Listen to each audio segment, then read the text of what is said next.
So here's my setup for White Mountain. Now the first thing is White Mountain, unlike the rest of the original games in this series, doesn't give you the setup hexes for all the units. So what you're told to do is just put the units in their type of place.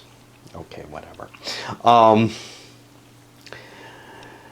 Some of that may be reasonable, which is to say, to some extent, there's a significant amount of information on these battles as to where the troops were. But in other cases, it's guesswork. But it's actually guesswork how the deployment is as well. So there's a little something weird going on here. All right, and there's certainly information. For example, the designer's notes indicate the Bavarians are to the right of the Imperial force. Well, okay, so I put them there, and I tried to keep my commands kind of together in somewhat historical fashion. Although I did split my poles because they have that special. They have a special charge ability on them, which is highlighted here, and that's a special ability for this scenario. Indeed, the cav charge means, I think this existed in Breitenfeld for the Swedes. The Poles can declare a charge against any unit that they wish if they're attacking. If they do a charge, any charge capable units will be charging. And what it does is it doubles their strength, but no matter what, they're going to take an automatic disorganization. However, that disorganization will count if you get a result like a DX, which is a disorganization exchange, disruption exchange. The disrupted defenders are disrupted, and then the attacking player has to disrupt units at least equal to the defender. Now, those can show up at the 1 to 2, which is a little weird. I don't know if that's correct. I don't know if the defender should be penalized by all being disrupted by the attack in that situation. But that's the way these rules are written. I don't remember if that's how the originals were. We also have some interesting terrain. These redoubts,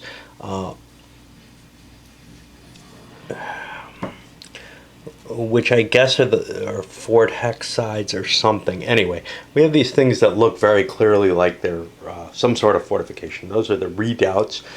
They cost additional movement, and zones of control apply normally through them. Units which are attacking into a redoubt will be doubled on defense. Then there's this star here, which is the Star Palace. That's going to be the key kind of, well, that was the historical key defensive location at the very end of the battle, where the Bohemians end up trying to rally and defend and make a last stand. Cav's not allowed in it. Costs 2 movement points to enter. Your strength is tripled in defense there. And Cav can't charge to attack it, but it can attack normally, it seems. There's a visibility rule in this one. At the beginning of each turn, you roll on this fog die roll, I guess. And the turn record track doesn't match what's on here. I don't know which one to use. I don't know. The effect of the fog, if it shows up, is that all units will have their movement allowance halved. Now, this doesn't apply if you're already out of command. You don't get double halved. Artillery can't fire unless the target's 1 or 2 hexes away. Cav can only charge if they're with a leader or adjacent to. And command radiuses are down to 1 hex. There's the King's Banner, which I can put wherever the hell I like. And I chose to drop it there. It adds, it's allowed to move as though it's a leader. It has no combat strength, no zone of control.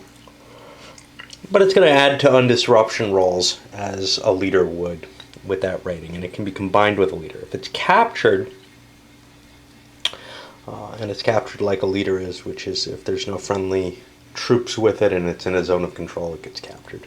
It's worth demoralization points. It may also be worth victory points. There's kind of this dual track of things. There's going to be demoralization points and victory points, and they're related but not exactly the same. There's also a baggage train for each side in the scenario. If that's captured, it's removed from the map, and it's worth victory points, but it may also be worth demoralization points and not be noted there, noted elsewhere.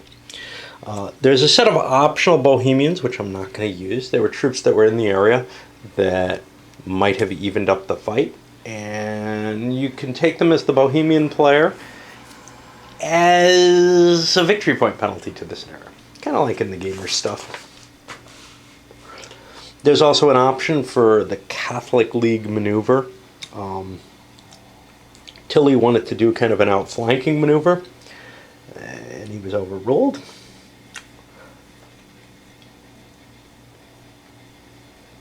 He can set aside a force that'll maneuver to the right or left of the Catholic flank. And what happens? Those units are off the map and they come in as reinforcements on a die roll, and they'll come on the designated map edge so that they can actually kind of roll up the flanks. In this system, I don't see that as being a terribly valuable advantage. Okay, these games work on demoralization levels, which is essentially going to be strength points that you lost, but there's other points involved. So for example, let's see what we got here. 64 points for the Catholic League. The infantry and cav are 1 point each, leaders are 5, and the baggage train is 10. And for the Bohemians, it's only 46. And infantry and cav are 1, leaders 5, the banner and the baggage train are each 10. Okay, remember what happens when you're demoralized.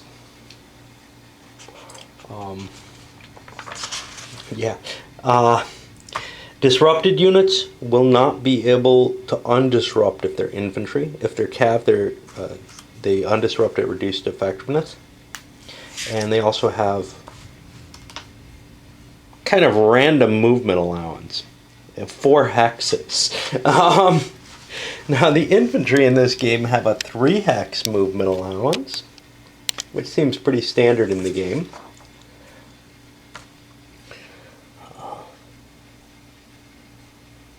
No, that's all disrupted infantry and cav in an army.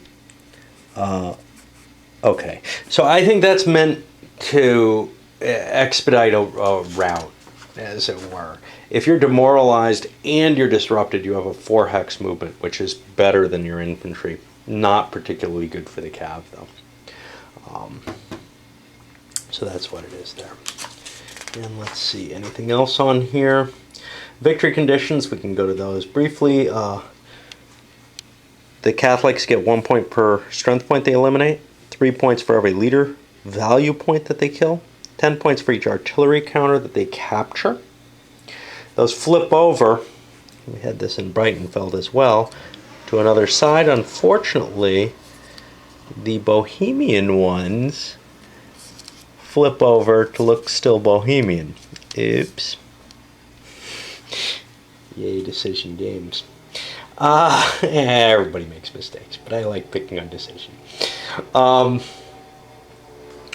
Okay, 20 points for the Bohemian baggage train, 10 points for the King's Banner, and 20 points if you demoralize the Bohemians, but you don't get the Catholics demoralized. They don't tell you what it means to get a certain point span. That's fine. I mean, if I've got 40 points and you've got 10, I know I've done significantly better than you. If I've got 12 and you've got 10, I don't know that. I feel like it's a close battle. And I don't need a little table to tell me that. Although I suspect the SPI game probably had one. They just tended to do that. the rules formatting, you can see, has been changed.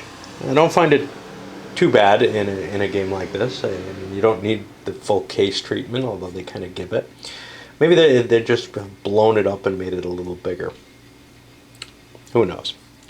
Clearly, this one though is, you know, wasn't in the original S&T or SPI version. So the Bohemians get 2 points for each strength point they kill, 3 points for the leader points, same there. It's just the doubled casualty points. 5 points for artillery captured. Well, that's different, right? Yeah, it's 10 for the Bohemian ones. 10 points for taking the baggage train, and 20 points if you demoralize the Catholics first. Well, let's get started. I'm going to try to remember to use the rule book for that rather than what's on there. I think this is an error. Generally, the written rules are better than the map. The map doesn't always go through the same rigor of testing. So the first thing I do is I check to see if we got bad visibility, and on a 1 through 5 we do. Alright, that means no artillery initial barrage. And now I gotta figure out what the hell to do. That's really the issue here. I'd kind of like to avoid dealing with the terrain there. So 1, 2, 3, 4, 5. That's 9. I can't get there. So I'm gonna kind of try that out flank anyway. And look how... Oh, I can't move very fast.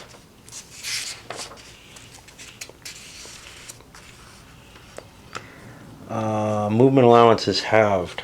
Great.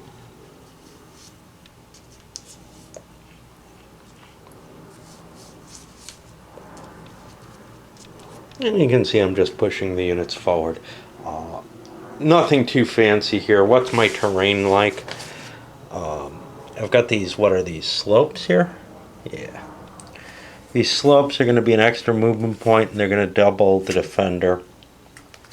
The stream, for what it's worth, is an extra movement point, or 2 extra movement points to cross, double the defender. Anything else here to worry about? We know what these do already. That looks like about it. So, you know, the terrain provides some advantage, some significant advantage, but only if the attacker can't avoid the terrain because it's hexside terrain. I'll finish the movement and we'll see if anything's engaged, but chances are it's not. Some of the units are not going to be in command control here, but that's not that big a deal because everything's half movement, and the only effect of being out of command control is half movement. So why am I worried about that? Why is there a special rule on that? Well, because people don't really think too hard when they're slapping together these reprints, I guess. That would be my prime guess there. All right, onward. Okay, and I just want to... this is the position after the Catholics have moved. The Bohemians get to move too, and they're going to probably try to rearrange their positioning a little bit. Looks weak over here near these fortifications, and I'm afraid I'm going to get barreled into it. It's going to be hard to shift troops over in that direction, though. I may also want to try to take position up here. Notice one thing, though. Notice how annoying these are in comparison to the barely visible little tracks there. And these give so much less information because they don't tell you which unit, etc. This is the old style here. And, you know, you can see that Simonson design brilliance on those. Now, you've got it here, too, with the red. And that stands out a little bit more than the gray does. We're not going to... You can see the gray there. It's not as distinctive as this bold red. But I would guess that the originals had a paler color there. If we pull out, hold on for a minute, I'm going to pull out my Breitenfeld and show you the difference there. It didn't have red. I believe it had blue and gray for the original printing. And these suckers all have red on them. Compare Simonson's design, you can barely see those suckers. You can see them just fine when you're setting up, but they don't detract from the play. And compare just the overall graphics, the splash marks here, to these. I mean, come on, somebody can easily copy what they have. They have the rights to the game, yet they made something far uglier. I don't understand it. It's just shocking to me. To a large extent, I wish I had the original because these are so much prettier. Although my understanding is that the other scenario, and I don't remember what it is, Freiburg or something like that, starts with an F. That was left out is probably the damaged scenario. Every Quadra game has a problem in it, from what I understand. Like one of the scenarios in it, one of the games in it just doesn't work, and that one supposedly is the one that really didn't work in here. And hopefully this will work better. I can't imagine how something could not work here unless they threw all kind of annoying optional rules. One thing I'll tell you though, when you compare this to the White Mountain that's over in it's got to be over here somewhere. I'm not seeing. There it is, Saints in Armor, right there. And I played that sucker. The terrain effects in the Musket and Pike series and the steep slopes, wow, those are really, really hard to cope with. And I don't feel like there's anything of that nature here. These are just, well, I'm going to have trouble attacking across them. But those, they disrupted your movement. They made everything ugly. Of course, the length of time on turns, I think, was shorter in Musket and Pike. And I try to swing the Bohemians out so that they have a nice solid front line. That'll make it a lot harder to kind of crunch into them. There's a bit of a defect here. 1, 2, 3, 4, 5, well, one, zones don't matter. 1, 2, 3, 4, 5, 6. I can get in and kind of make attacks around the defensive barrier of this, but I'm in the Star Fort here. I can also probably get around here. 1, 2, 3, 4, 5, 6, 7.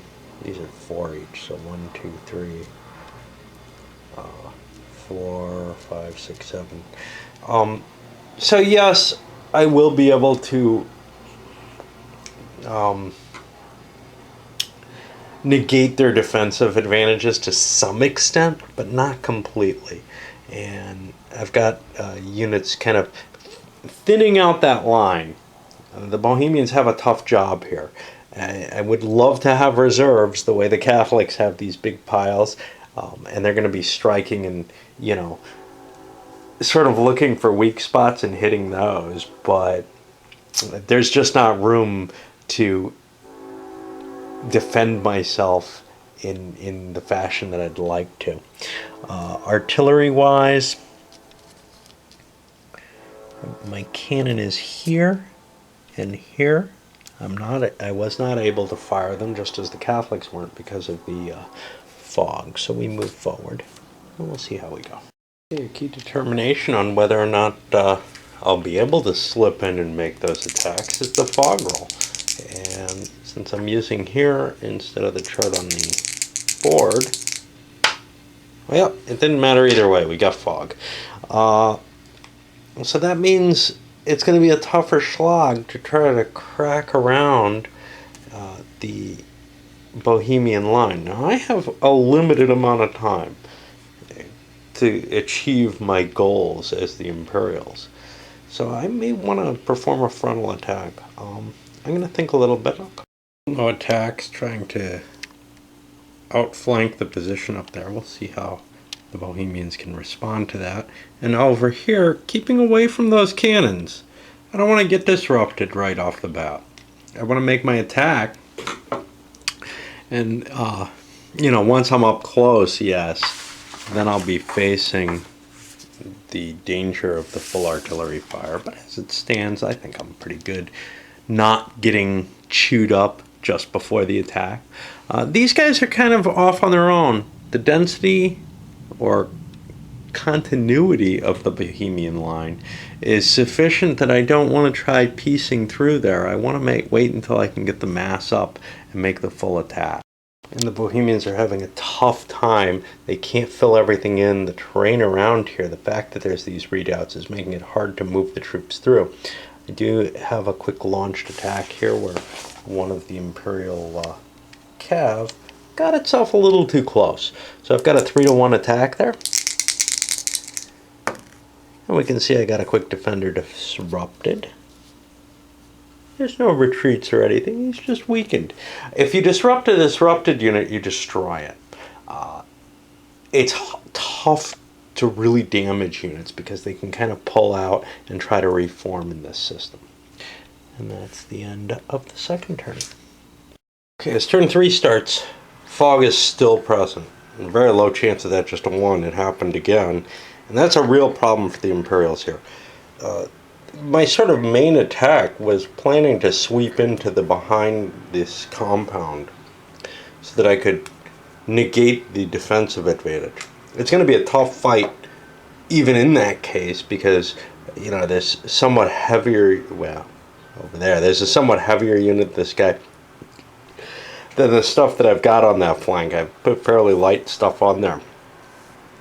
I've also got to try to figure out if there's a way I can, you know, find a corner to break through over here, you know, maybe this piece or something. But otherwise, it's, you know, these one-on-one attacks, many of which where the defender is going to be doubled. It's going to be a really tough attempt to try to break up into the hill or the fortifications. That's why this was so key. And now I'm not going to have it because this guy moves away. This guy could move 1. Well, he can move 1, but then it's, what, 4 to cross that thing. He only has 4 movement points. He could also move 1, 2, 3, and I could get 3 of those units on there, but that's a 1 to 2 attack to make that attack over there. And that's not pleasant either. Here, I've got somewhat more of a chance, but there's only 2 hexes I can attack from. And it looks like the best I can get is 8 strength points. That would be doubled to 6. Now, I could get more. I could get another 11 strength points, but that's still not enough to get me that 2-to-1 if I put a unit here and then did a soak-off attack on this. It is a tough little nut here to crack. If the fog hadn't happened, it would be very easy because I could sweep around the back. I'm on a time limit, but I don't know if I want to risk iffy attacks that may slow me down in the long run. I found that there was a 2nd infantry unit back here that was kind of hiding, so I'm able to get that 2-to-1 attack on this corner. So I'm going to do the soak off here. That's going to be a 1-to-2 really because of the fortification. And now I also can look and see, well, that's probably more than I can bite off. Okay, so now this is the Imperial position. They kind of clawed themselves into a clump here. Figuring this is going to be harder to hit, and I can always swing the cav over there if that weakens. This isn't able... First of all, I wasn't close enough. Secondly, my heaviest pieces down here weren't in the front. That's my own setup option. I wanted the heavy units in the reserve. Well, you need them to crack the line, it turns out. And thirdly, I'm waiting for the cav to kind of reach around the flank here. The flanking maneuver may have made sense compared if the fog keeps. So I've got a couple of attacks to make. And I also had Maximilian who could have added a couple of strength points, so I didn't need to do necessarily, I didn't need to have that extra infantry. So here I have a 2-to-1. Let's resolve that first. I get a 4, that's no effect on the chart. That was worth it. And now I got to do my soak-off attack because I used this unit. So that's 1-to-2. And that's no effect. I've got a chance to recover him. I need a 5 or a 6. And that doesn't work. And I've been rolling really low die rolls this whole turn. Imperials things are tough. First of all, I've got a... for the Bohemians things are tough. For the Imperials they're tough too. But at this point, the Bohemian position is beginning to look really untenable. I've got this straight solid line. I may have a few extra units if I pull these last reserves in to fill it in. I've got this fortification line. I could pull a unit off here But I can't hold these positions without attacking. This guy's got to make an attack against these. This guy's got to make an attack against these. I can't hold the line any longer. I've got to fall back, or I need reserves to come in and help me. Trying as much as I can, but I had to give up this hex here, which is a problem now because the Imperials can move in there and make attacks against me, well, an attack against me in one of these hexes without the bonus of the terrain. But this at least provides some kind of strength. They can't cross here unless there's no fog next turn, which might be likely, but this doesn't look like a terribly pleasant place to be. Okay, so let's see what we've got. We've got an Imperial attack on there at 1-to-1.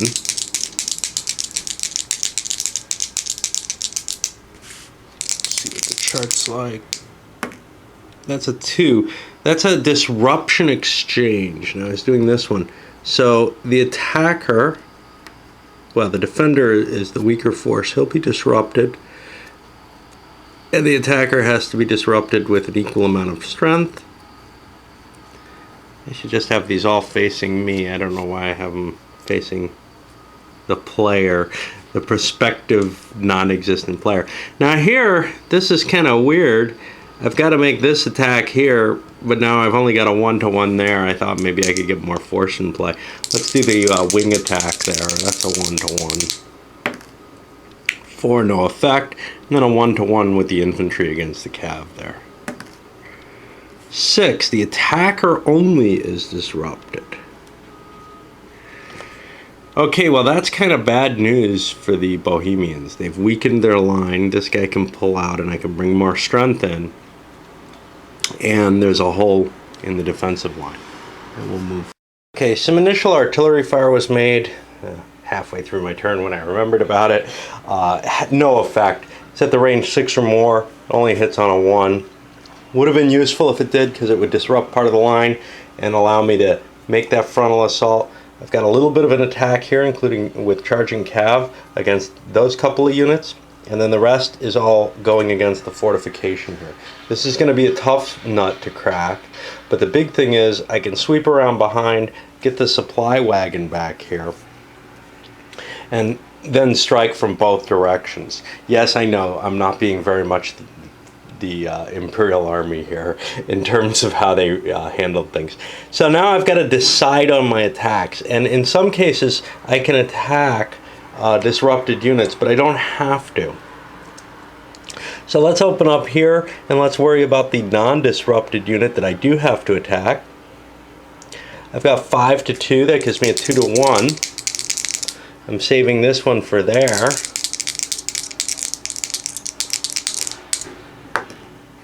2, that's a defender disrupted, which is pretty much the result I want.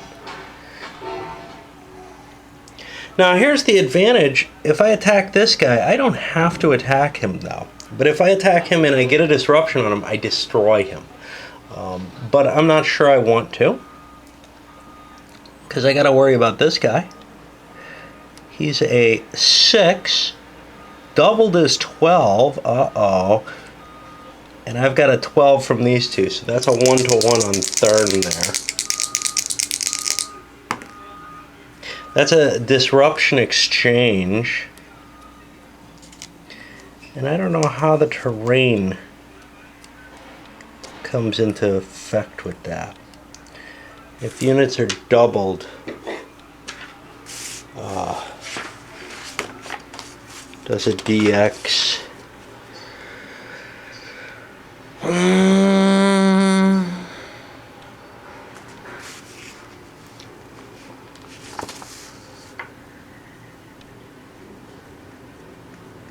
It's only printed strength, so the printed strength of the units, it doesn't even include the commander, was just a 5. So all I have to do is disrupt one of these, and that'll work. But now I've used both of these units against that. I want to use these two against that, and you can see I'm making it so that it's not very pleasant to attack these disrupted units, just because I have to go over the hill now to do it. over the terrain. So 7 to 6 sounds like a 2 to 1.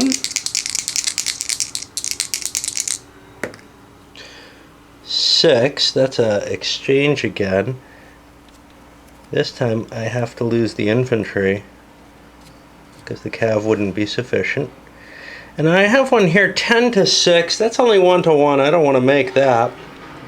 5 to 4, 1 to 1. You know what? I'm going to make this 5 to 4 because I get a chance of destroying the enemy unit, even if it weakens me. And that's a 1 to 1. A 1, a defender disrupted. There's our first loss. And there's some points towards knocking their army out. Oh, there's no advance after combat in this game. What am I talking about? Now I've got these guys. I'm doing a cav charge against that.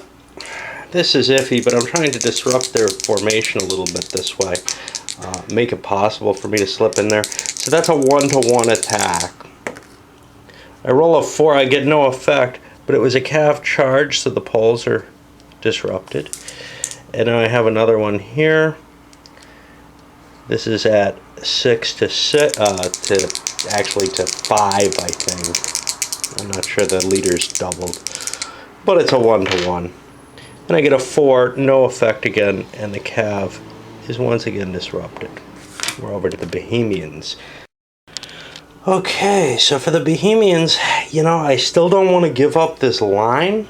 I'm shifting forces over, managed to throw some offensive capability in here. These guys are hard to rescue. It's really looking bad on this corner of things, on this flank, but if I break this flank, this just all sweeps in automatically. So it doesn't look pleasant at all. One thing I forgot, the Imperials got a roll here. Actually, on both of these, one of them succeeded, and we had some artillery fire, which took out one of the Imperial cav got disrupted by it. Okay, so let's see where we must and can attack. First of all, we have this 9 to 2 here. That's a 4 to 1. The defender's disrupted there. Not a lot of effect to that. The point is that's creating my line to some extent.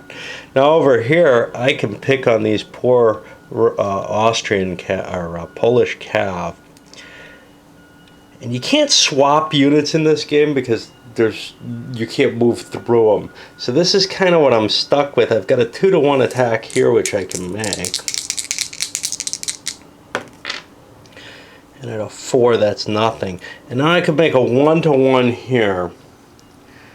That would weaken my line significantly. I would rather let them try to get away. And 1 rally attempt here at +1. Everything else over here is actually adjacent to enemy units and I can't get out of it. +1, that's not sufficient. And that is the end of turn 4 and the end of my morning play. Here we are in turn 5 and the fog has returned.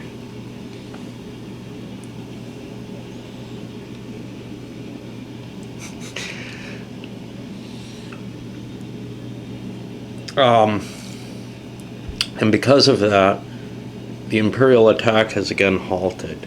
It's just too hard to maneuver the units into place. I've got to try to recuperate my Polish cav, which didn't break the line, but here I'm continuing to smack against the Bohemian damaged units. If I can, break around here better, that'll work better. If I can come around from behind here, then I can leverage an attack on that whole flank.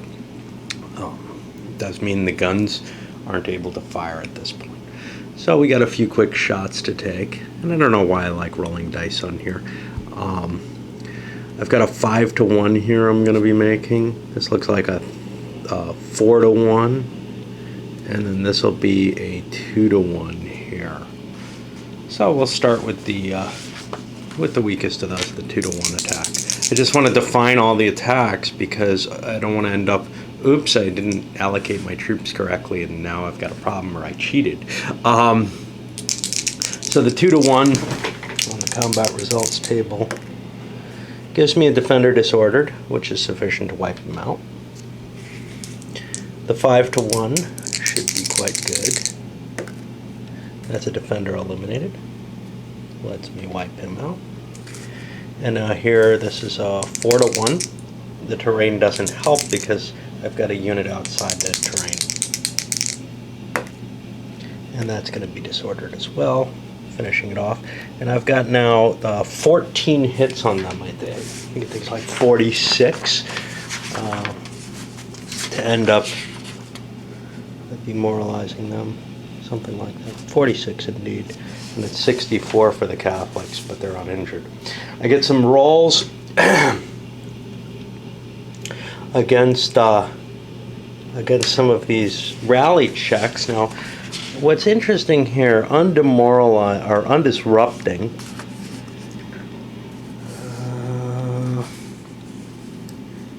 is 2 hexes away. It has nothing to do with the command radius. So I don't have to worry about the fog effects on undisrupting, and I've set up a number of units that are going to have a bonus there. But let's start over on this end, and that's a 5 or a 6. No, but here we're at a... Oh no, they have to be adjacent. Wait. Yeah, they have to be adjacent.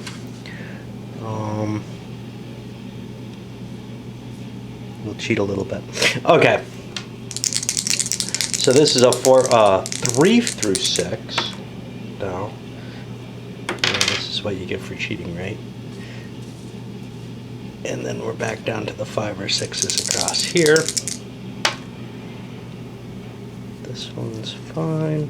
I always flip counters the wrong way with this game. I'm used to the SPI ones that usually go the other direction. And then our final end, we have a bonus here, so the 4 that I rolled is sufficient. And that does me some good. And now I go over to the Bohemian side. Bohemians are abandoning their outflanked position. Star Citadel or not, defensively it just doesn't hold against this outflank. So I pulled back, forming a line that'll give me a greater chance of protecting my wagon here. I even made an attack which ended up a mutual damaging. You notice there's an Imperial unit flipped over here. I got a little too close to that artillery and it opened fire on me. Managed to disorder. It can kind of screw with the advance if an advance were happening. But right now we're just working on the outflank. It doesn't make a lot of sense to try to pound my way through these doubled units. They're just too tough. Yes, I know it was what was historically done. But I look at the counters and I say I can't do it. I don't know if I'm wrong. But I don't want to make a lot of 1 to 2 attacks. Even if I have follow-up units to come in and take advantage of it, which I do. I have the preponderance, so I could do it. It just feels inefficient to me. I guess I'm a little too much like Tilly and not like Maximilian here. Fog clears again, and the Imperials are able to swing around the corner here. Launch an attack at the edge. Not at great odds. Another attack here where they're going to be doing a soak-off, and then attacks here using the cav charges. They're just trying to disrupt. We get a successful artillery fire here, which broke up the line a little bit to allow this attack. Trying to disrupt that Bohemian line because I've got reinforcements and reserves and whatnot. They don't. And I've got to start putting some pressure on them. Okay. So shall we see what we get here? Over here, these are just 1-to-1s. I'm not attacking the disrupted unit, obviously. And the first one's an exchange, which works fine for me. Yes, it puts some of my weak units on the line, but now the Bohemians have to do something about this. This is a cav charge, so I'm going to have to, assuming I can make one, I'm going to have to take a hit there. But that's an exchange, so it works out okay. I don't take double damage. I don't get destroyed by this. So I've broken up the Bohemian line in that region. Here we're also going to be making 3 quick attacks. Now, On this one, it's a 1 to 2 attack, and chances are unlikely that I'm going to gain any ground here. In fact, I get just an attacker disrupted, which is more or less what I'd expected. But now I've got one-on-ones, which are kind of worth making. That one has no effect, and then the other one has no effect. So I failed to make my attack. However, now my units are engaged up here. The Bohemians have to pull away or attack me. And they're at a disadvantage attacking me. They may have to surge forward, or they may have to fall back from their defensive line. Any of these options are not pleasant for them. So I've forced them into a position where they have to do something. So that's pretty good. All right, working our way over here. These guys have to attack this. So we're looking at a 6 to an 8. That's just a 1 to 1. This is kind of bad because I'm using one of my heavies on an attack that's likely to result in an exchange. And it does. Still a fairly heavy unit there. Now here, things get trickier. I have 8 against this. That's a 1 to 1. So I'm going to only do a 1 to 1 here. Again, spreading the attacks out because it's likely that I'm going to do some damage to the Bohemians. And there I do nothing. Here it's the 1 to 1. You notice I missed this hex, so I don't have to face this big cav. He doesn't get a defensive benefit, but I didn't want to attack him. 5, that's a defender. Or no, that's a DX, disruption exchange. So I have to actually lose as many strength points. So all my units are whacked too. And now we come down here and things are kind of complex here. This guy isn't forced to attack this. He's allowed to attack this instead. I've got 4 strength points to 6. Let's make it 9 to 6. That's only 1 to 1. I was hoping for better, but I didn't count it out too carefully. And that has no effect. But here I've got 5, 6, 7, 8 to 2 is 4 to 1. The reason so many, well, because I'm trying to slip in behind, and I wasn't getting much further no matter what. That was the best I could do in terms of distance, and that's destroyed. So we get rid of him. And now we're at 10, 15, 18. We're still not anywhere near towards breaking their army. Let's see where. Forgetting my recovery die rolls. Anyway, I ran through them all. Didn't get much. Just one back here, the guy who'd gotten hit by the artillery. Everything else stays disordered. I can't do the stuff that's right on the line that just got disordered. So, all right. Well, the Bohemians have again pulled back, trying to cover this, but it's going to be hard. 1, 2, 3, 4, 5, 6. They're really at the point where they're just going to have to fall back on their wagon if they want to defend it. I'm going to use the banner to help rally this. I've got Thurn there as well if need. He'll add another point. I'm making some key attacks here. The artillery chewed up this unit. It destroyed our first Imperial casualty. I've pulled units off the line over here to try to replace these damaged guys. With the artillery gone, actually, let me leave a guy up here. He might recover. If he doesn't, at least he's helping hold the line. And to be honest, I'll just shift this over a little bit. Just a little bit of cheating there. Reversing my decisions, but those are all legitimate moves that could have been made. All right, so let's start looking at the attacks. The first one is I want to chew up some of this cav here. And I've only got 11 to 3. That's 3 to 1. The river doesn't count because it's not both crossing it. And we're always saying these kind of things. That's just disrupted. Here I'm going to do a 2 to 1 on this disrupted unit. I don't have to attack the other one, of course. I get a 4, which doesn't cause any damage. Over here I have an option of a 1 to 1 attack against a disrupted unit.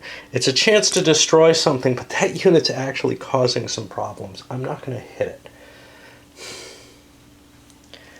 because my odds aren't good enough. But a 2 to 1 here is good enough. And we'll take a swing at him. That's an exchange, which isn't optimal because now my strength is weakened, but I've knocked him out and I get a rally chance with the unit under there, and I'll have to shift this so that I remember I've got a chance to rally him. That was just this unit, right? So now I've got just this unit against that, which I probably don't want to do. I've got a 5 here against an 8. That's not good. I kind of screwed up there. Well, I got to make that 1 to 2. We'll make it and we'll see whether or not we want to make the other attack. 6, it's an attacker disrupted. That's not helpful.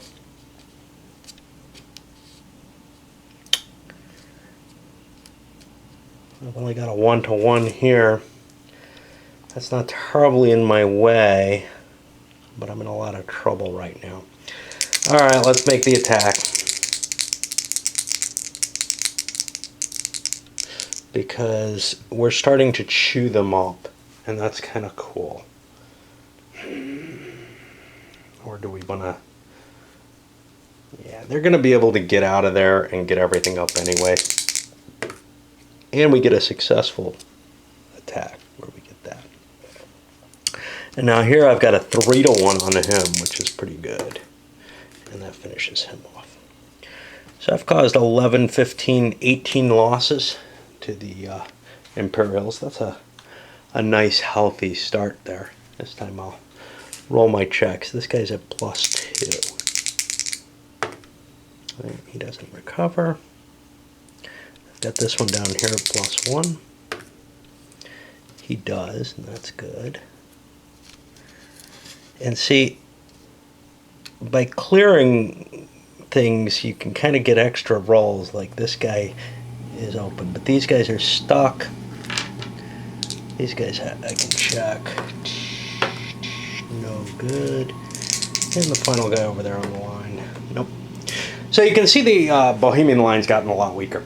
I'm going to call this the halfway point because these ultra long videos are really, really annoying to upload and to cope with, and they can cause some severe problems. So we'll come back with a second video for the rest of it. This has been about an hour, and who's down here? Uh-oh. Looks like a Freedom in the Galaxy piece. I gotta be careful. I seem to be dropping pieces regularly. Alright, up